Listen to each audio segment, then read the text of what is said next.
Hi guys. आज के session में हम कवर करने वाले हैं एक्सेंचर के R2R का ऑफर लेटर। और ये जो ऑफर लेटर है जिस कैंडिडेट का है उसे 3+ इयर्स का एक्सपीरियंस है। देखते हैं इनका जो ऑफर लेटर गया है वो इसमें कितना सैलरी पैकेज है और एडिशनल बेनिफिट्स जो इन्हें क्या मिलने वाले हैं।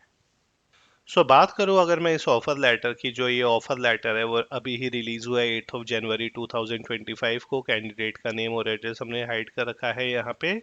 लेकिन अगर इससे रिलेटेड मैं अदर इन्फॉर्मेशन की बात करूं तो इनका जो लेवल गया है which is level 11, sub level is 2। और जिस प्रोफाइल में ये जा रहे हैं which is record to report operation analyst. Job family group इन्होंने मेंशन कर रखा है which is business process delivery, business deal mention कर रखी है, नॉन कॉन्ट्रैक्ट सेंटर। और इनकी जो जॉब लोकेशन है सो विच इज गुड़गांव। आगे चलते हैं, इस ऑफर लेटर को देखते हैं। इन्होंने यहाँ पे एनेक्स्चर से रिलेटेड डिटेल्स जो है वो मेंशन कर रखी है, यानी कि जो कंपनसेशन और बेनिफिट्स आपको जो होंगे, यानी कि जो सैलरी मिलेगी और जो आपको एडिशनल बेनिफिट्स मिलेंगे वो एनेक्स्चर 1 में मेंशन होंगे।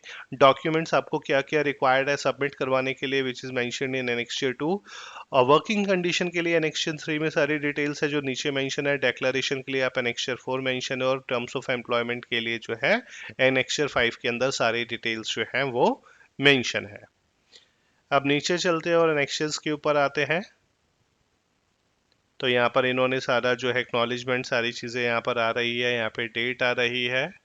इसके अलावा अगर मैं बात करूँ इनके एनेक्स्चर 1 की, जिसके अंदर कंपनसेशन और बेनिफिट से रिलेटेड सारी डिटेल्स है, तो इनका फिक्स्ड एनुअल कंपनसेशन है 8,20,805, विच इज इक्विलेंट टू, अगर मैं मंथली सैलरी में इसे कन्वर्ट करूँ तो अप्रॉक्स 68,000 के अराउंड जो है वो इनकी सैलरी जो है पर मंथ आएगी। लेकिन उसमें से जो है इनका पीएफ वाला पार्ट जो है वो डिडक्ट होगा।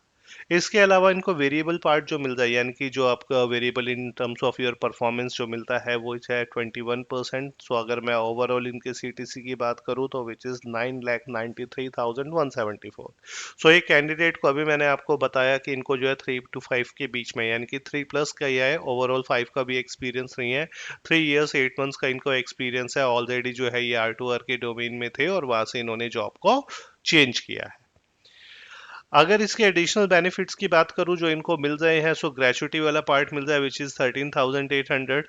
National insurance premium paid by company 14,500। Additional reimbursement जो मिल रहा है 12,000 रुपीज का मिल रहा है। और इसके अलावा इन्होंने कुछ ऑप्शनल इनको बेनिफिट्स भी यहाँ पर मेंशन कर रखे हैं जो इनकी इन्वेस्टमेंट से रिलेटेड है।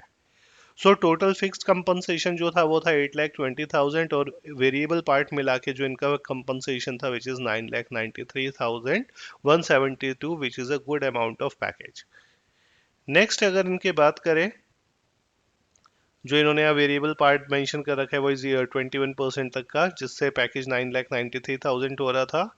और बेनिफिट्स जो इनके अलग जो मेडिक्लेम से रिलेटेड दे रखे हैं, जिसके अंदर ये सेल्फ स्पाउस अपने पार्टनर को जो है उसको आप कवर कर सकते हैं, तो वो 5 लाख तक है। पर्सनल एक्सीडेंट पॉलिसी इन्होंने जो कर रखी है वो 3 टाइम्स है इनके फिक्स सीटीसी का। तो अगर फिक्स सीटीसी 8 लाख में मान के चलूँ तो 24 लाख का इनका पर्सनल एक्सीडेंट पॉलिसी हो गई। लाइफ इंश्योरेंस करवा रहे हैं ये 7,50,000 का, future service liability which is 20 lakh rupees. इससे रिलेटेड डिटेल इन्होंने आगे मेंशन कर रखी होगी। और यह एम्प्लॉय डिपॉजिट लिंक इन्होंने दे रखा है विच इज 7,05,000 रुपीज का। इसके अलावा डिटेल में इन्होंने यहाँ पे मेंशन कर रखा है कि मेडिक्लेम कितने का होगा, कितनों को आप जो है इसके अंदर ऐड ऑन करवा सकते हो, पेरेंट्स और पेरेंट्स इन लोगों को करवाओगे, टॉप अप प्लान होगा तो कितने का होगा, सारी चीज़ें इन्होंने यहाँ पे इन डिटेल मेंशन कर रखी है। ऐसे ही सेम पर्सनल एक्सीडेंट पॉलिसी से रिलेटेड सारी कवरेज जो है यहाँ मेंशन कर रखी है। लाइफ इंश्योरेंस से रिलेटेड यहाँ पे सारी डिटेल्स इन्होंने मेंशन कर रखी है। इसके अलावा ग्रेचुटी वाला पार्ट भी इन्होंने यहाँ पे मेंशन कर रखा है। नेशनल इंश्योरेंस प्रीमियम हो गया, रिम्बर्समेंट हो गया, सारा इन डिटेल इन्होंने यहाँ पर जो है बता रखा है।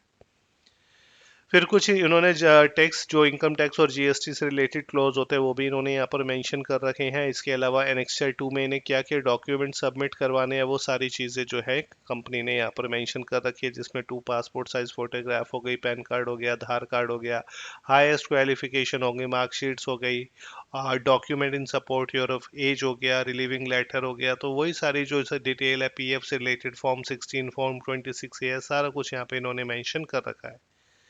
नेक्स्ट है एनेक्सर 3, जिसके अंदर इन्होंने रिमोट वर्किंग कंडीशंस जो है वो मेंशन यहाँ पर कर रखी है। और इसके अलावा जो है एनेक्सर 4 में डिक्लेरेशन से रिलेटेड जो है यहाँ पर इन्होंने ये मेंशन कर रखा है। तो ओवरऑल इज अगर आप R2R के लिए प्लान कर रहे हैं and you have a working experience, तो this is a good amount of package. तो अगर मैं R2R की इन डिटेल आपको बताऊं कौन कौन से टूल्स आजकल मार्केट में है जो आपको आने चाहिए, सो R2R के लिए आपको जो है SAP S/4HANA which is a very demanding software, जिसके ऊपर अल्टीमेटली सारी हमारी जेवी पोस्टिंग्स होती हैं, रिपोर्टिंग होती है, वो सारा कुछ आपको SAP S/4HANA का complete and to and R2R का जो है एक्टिविटीज आनी चाहिए। बैंक रिकंसिलेशन हो गया, इंटर कंपनी रिकंसिलेशन हो गया, प्रीपेड एमोटाइजेशन हो गया, फिक्स एसेट हो गया, ये सारी चीज़ें आपको आनी चाहिए। साथ साथ एक्सेल में आपका हैंड होल्ड अच्छा होना चाहिए, यानी कि Excel basic to advance including V lookup, sum if, pivot tables, if conditions, macro till macro जो बेसिक पार्ट होता है वो आपको आना चाहिए। ब्लैक लाइन टूल आजकल बहुत ज़्यादा पूछा जाता है, ब्लैक लाइन टूल किस पर्पस के लिए यूज़ होता है, वो सारी चीज़ें आपको पता होना चाहिए। और एक साथ में आजकल पावर बीआई भी डिमांड में है। तो अगर आपको ये 3-4 टूल्स के ऊपर आपके ऊपर कमांड है, आपके कम्युनिकेशन अच्छे, तो आप भी इस पैकेज पे इजीली जा सकते हो। So that is not a big deal, that is not a big challenge कि इतना पैकेज इनका कैसा चला गया। यहाँ से जनरली ऐसे बच्चों के पैकेजेस जाते ही रहते हैं। सो ऐसे ही वीडियोस मैं आप लोगों के साथ शेयर करता रहूंगा और जल्दी मिलेंगे हम नेक्स्ट वीडियो में। Thank you.